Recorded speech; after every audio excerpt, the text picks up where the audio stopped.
আসসালামু আলাইকুম। কেমন আছেন আপনারা সবাই? আশা করছি আপনারা সবাই খুব ভালো আছেন। আলহামদুলিল্লাহ আমরাও না বেশ আছি। আর এই তো এখন ঘড়িতে বাজে ওই ৮টা ৮:৩০টার মতো। আর আজকের ভিডিওটা এই তো ৮:৩০ থেকেই আপনাদেরকে সাথে নিয়েই শুরু করছি। আশা করছি ভিডিওটি আপনাদের খুব ভালো লাগবে। আর জানেন তো এই তো আজকে কিন্তু একটু দেরিতেই ঘুম থেকে উঠেছি। ইদানিং করে আয়াত রাত্রেবেলা অনেক রাত পর্যন্ত সজাগ থাকে। এ কারণেই না সকালে আমারও একটু ঘুম থেকে উঠতে দেরি হয়ে যায়। তো সকালবেলা উঠেই আর কি আপনাদের ভাইয়ার নাস্তা টাস্তা সব কিছু রেডি করে দিয়েছি। জিসানের নাস্তাও মোটামুটি রেডি করে দিয়ে নামাজটা আদায় করে নিয়ে তারপর কিন্তু আমি শুয়েছিলাম। তারপর আমি আর উঠিনি।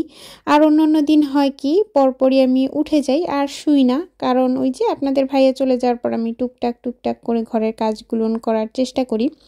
তো আজকে আর পারিনি, আসলে শরীরে সাথ দেয়নি, কারণ হয় না মাঝে মাঝে সব সময় তো আর শরীর একরকম থাকে না।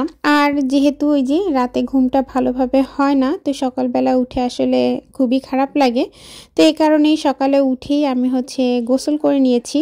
আর গোসল করে মোটামুটি তারপরে বাইরে বেশ অনেকগুলো কাপড় চোপড় ছিল, সেই কাপড় চোপড়গুলো নিয়ে আসতে আসতে এদিক থেকে আয়াত উঠে গিয়েছে। তো আমি খুব তাড়াতাড়ি করে নিয়ে এসে আর কি আয়াতকে ধরেছি। তারপরে মোটামুটি আয়াতকে একটু ফর্মুলা মিল্ক গুলে দিয়েছিলাম, তো আয়াত সেটাই খেয়েছে। এখন পর্যন্ত কিন্তু আমি আয়াতকে সকালের নাস্তাটা করাতে পারিনি, তো একটু পরেই আমি করিয়ে দেব। তার আগে চিন্তা করলাম, যেহেতু ওই যে ঘরে দৌড়াদৌড়ি গোড়াগড়ি এরকম একটা করে, তো এই কারণেই সকালে উঠেই আগে রুমটা ঝাড়ু দিয়ে আমি মুছে নিলাম। তো ওদিক থেকে রুম ঝাড়ু দিয়ে মোছা কমপ্লিট। বিছানাটা কিন্তু এখনও তুলতে পারিনি, তার একটাই কারণ আয়াত ওই যে বিছানার উপর বসেই আর কি খেলাধুলা করতেছিল। তো এই কারণে আমি আর ওকে বিরক্ত করিনি। তো চিন্তা করলাম হাতের এদিকের যে কাজগুলো আছে সেগুলো সেরে তারপরেই না হয় বিছানাটা তুলে ফেলব। আমার প্রিয় আপু ভাইদেরকে একটা পুরনো কথা স্মরণ করিয়ে দিই। আপনারা যারা আমার ভিডিওটি দেখা শুরু করেছেন বা দেখবেন কিন্তু একটা লাইক দিতে ভুলে গিয়েছেন, আপনারা চাইলেই কিন্তু একটা লাইক দিয়ে আমার ভিডিওটা দেখা শুরু করতে পারেন। আর আমার ভিডিওগুলো যদি আপনাদের খুব বেশি ভালো লেগে থাকে তাহলে কিন্তু আমার চ্যানেলটির সাথেই থেকে যেতে পারেন খুব বেশি ভালোবেসে। তো এদিক থেকে দুপুরের রান্নার প্রস্তুতি চলছে। আর আজকে দুপুরে রান্না করব এই তো জালি কুমড়া ভাজি করব। আর এদিক থেকে মসুর ডালটা আমি বেশ কিছুক্ষণ আগেই ধুয়ে একটু পানি দিয়ে ভিজিয়ে রেখেছিলাম, এতে করে মসুর ডালটা সিদ্ধ হতে একদমই সময় লাগে না, খুব অল্প সময়ের ভিতরেই মসুর ডালটা সিদ্ধ হয়ে যায়। তো ওদিক থেকে যেহেতু ভিজিয়ে রেখেছিলাম মসুরের ডালটা, তো তারপরে আমি আরেকটু ধুয়ে নিলাম। ধুয়ে এদিক থেকে মসুর ডালটা পানি দিয়ে পরিমাণ মতো সিদ্ধ হতে বসিয়ে দিয়েছি। আর ওদিক থেকে অন্য একটা চুলাও জ্বালিয়ে দিয়েছি, তাতে একটা ফ্রাই প্যান দিয়ে দিলাম আর কিছুটা তেল দিয়ে দিলাম। ওদিক থেকে ওইটা গরম হতে থাক।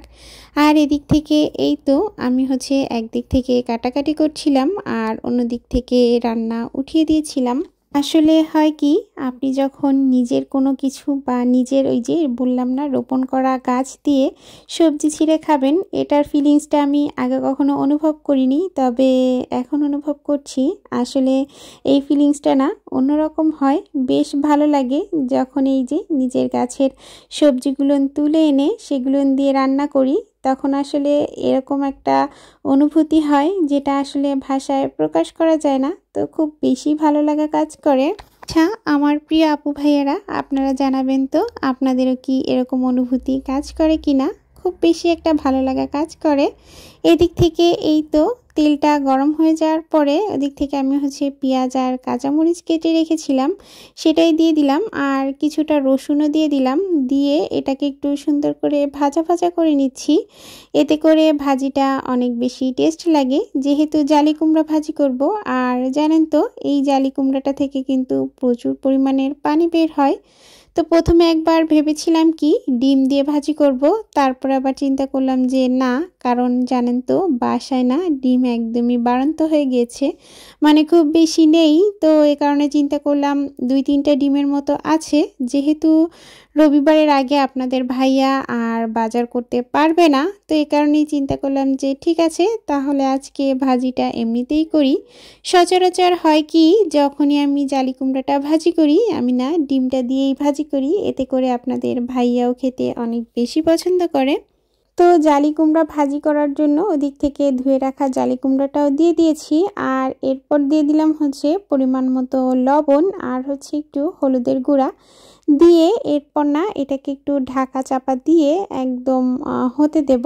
তো খুব বেশি নিভু জাল দেওয়ার কোনোই দরকার নেই, কারণ এটা একটু পরই এই তো দেখতেই পাচ্ছেন মজে গিয়েছে। আর এটা থেকে কিন্তু প্রচুর পরিমাণের পানি উঠেছে। আর এই জালি কুমড়াটা থেকে আমি সবসময় দেখেছি অনেক পানি ওঠে, এটাতেই আর কি একদম ভাজা ভাজা হয়ে যায়, এক্সট্রা করে আর কোনো পানি দেওয়ার কোনোই প্রয়োজন পড়ে না। জালি কুমড়াটা জানেন তো আপনাদের ভাইয়া বেশ অনেক দিন আগেই এনেছিল, তবে এইটার প্রতি এমন একটা মানে কি বলবো, মানে কি যে কাজ করতেছিল আমি নিজেও জানি না, মানে রান্না করাই হচ্ছিল না। তো আজকে চিন্তা করলাম যে না, আজকে এইটাই রান্না করব। আর সব সময় না রিচ খাবার খেতে ভালোও লাগে না, মাঝে মাঝে হালকা পাতলা খাবার খেতে অনেক বেশি ভালো লাগে। তবে কি করব বলেন তো, আমার ছেলেটা আর আপনাদের ভাইয়া ওই যে মাংস ছাড়া খেতে চায় না।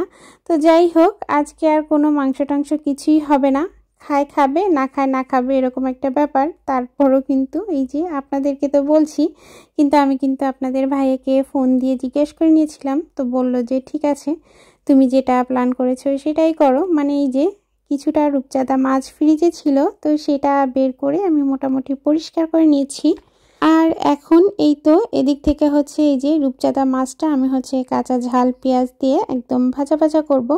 আর এই যে কাঁচা টমেটোর ডাল আপনারা কারা কারা খেয়েছেন অবশ্যই কিন্তু কমেন্ট করে জানাতে পারেন। আপনাদের কমেন্টটা দেখলে অনেক বেশি ভালো লাগবে, কারণ আমার এই যে কাঁচা টমেটোর ডাল খেতে অনেক বেশি ভালোবাসি আমি।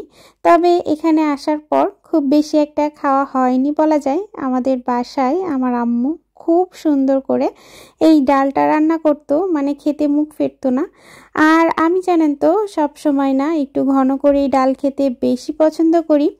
আবার আপনাদের ভাইয়া একটু উল্টা, সে আবার ঘন ডাল খেতে পছন্দ করে না, সে আবার পাতলা ডাল খেতে পছন্দ করে। কিন্তু এখন এক কথায় বলা যায় আমার চাপে পড়েই আর খায় না। চাপ কেন বললাম বলেন তো, কারণ ওই যে রান্নাটা যেহেতু আমিই করি, হ্যাঁ সবার পছন্দের কথা মাথায় রেখেই কিন্তু রান্না করি, কিন্তু তারপরও নিজের পছন্দটাকেও তো মাঝে মাঝে গুরুত্ব দিতে হয়। আর পাতলা ডাল করলে না আমি একদমই খেতে পারি না, মানে আমার কাছে একটুও ভালো লাগে না। আর এরপরেই তো এদিক থেকে হচ্ছে কিছু কাঁচা ধোয়া জামা কাপড় ছিল, সেগুলো নিয়ে নেড়ে দিচ্ছিলাম, কারণ ওই যে সকালবেলা করেই কিন্তু আমি নাড়বো বলেই এসেছিলাম, কিন্তু আয়াত উঠে যাওয়ায় কান্নাকাটি শুরু করে দিয়েছে। পরে আর এই কাপড় চোপড়গুলো মেলা হয়নি বাইরে, তো এখন চলে এসেছি কাপড় চোপড়গুলো মেলতে। ওদিক থেকে কিন্তু চুলায় রান্না হচ্ছে, এভাবেই কিন্তু কাজগুলো করতে হয়।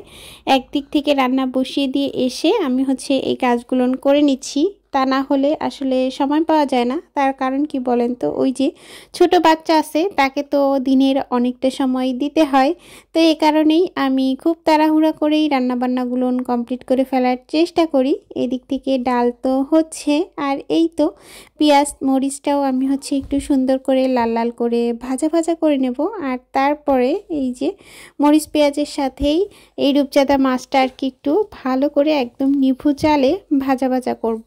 এভাবে ভাজা মাছ খেতে আমার দারুণ লাগে, তার সাথে যদি ডাল হয় তাহলে তো কথাই নেই। তো আজকে সেভাবেই রান্না করছি, একদম নিজের মন পছন্দের রান্না বান্না করছি। আর জানেন তো একটু ধনেপাতা ফ্রিজে ছিল, তো সেই ধনেপাতাটাই কেটে দিলাম, একটু মাছের ভিতরে দিলাম, আর একটু হচ্ছে এই তো ডালের ভিতরে দিলাম। তো মাছ আর ডালের ভিতরে ধনেপাতাটা দিলে খুব ভালো ফ্লেভার আসে। তো ধনেপাতাটা যেহেতু দেখলাম যে একটু নষ্ট হয়ে যাচ্ছে অবস্থা, তো সে কারণেই আর কি সম্পূর্ণটাই যতটুকু নেওয়া গিয়েছে ততটুকু মোটামুটি নিয়ে চড়িয়ে দিয়েছি। আর এরপরই তো এদিক থেকে রান্না হতে হতে আমার ঘরের ডাস্টিংয়ের যে কাজগুলো থাকে সেগুলো কিন্তু কমপ্লিট করে ফেলেছি। আর ওদিক থেকে আয়াতকেও দুপুরের খাবারটা খাইয়ে দেব। তো আয়াতকে খাওয়া দাওয়া করানোর পরে মোটামুটি আমিও খাওয়া দাওয়াটা করে নেব। এই তো ডালটাতেও বাগার দিয়ে ফেলেছি, আর আমার আয়াত কিন্তু আমার সাথেই আছে, এই তো নিচে বসেই খেলাধুলা করছিল। আমার আয়াত জানেন তো ওই যে যখন ওর মনটা একটু ভালো থাকে তখন বেশ সুন্দর খেলে, একটু বিরক্ত করে না। তবে যেহেতু ছোট মানুষ সব সময় চায় তাকেই যেন পুরো সময়টা তার মা দেয়।